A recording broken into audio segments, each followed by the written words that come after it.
চট্টগ্রামের আনোয়ারের দিকে যখন আমরা ঘুরতে আসি আমরা সাধারণত পার্কি চরেই ঘুরে যাই, কিন্তু বর্তমানে এই পার্কি চরের বাম সাইডে একটু ঢুকলেই একটি নতুন স্পট তৈরি হয়েছে, যেটির নাম হচ্ছে ফুলতলি বিচ বলা হয়। পার্কি চরে বর্তমানে অনেকটা ভিড় দেখা যায়, কিন্তু এই ফুলতলি বিচে তেমন একটা ভিড় দেখা যায় না। এখানে কয়েকটা নতুন নতুন রেস্টুরেন্ট হয়েছে, এখানে একটা শান্তির বাতাস পাওয়া যায়।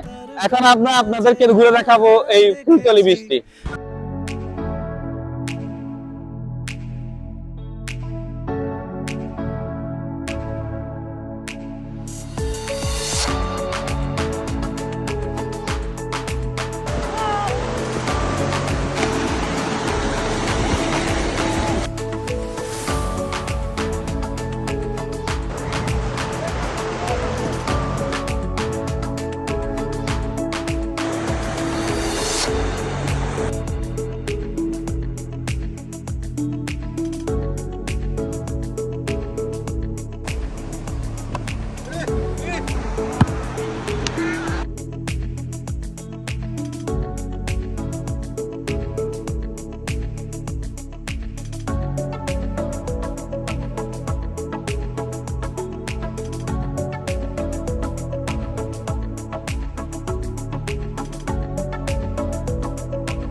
Subscribe to my channel.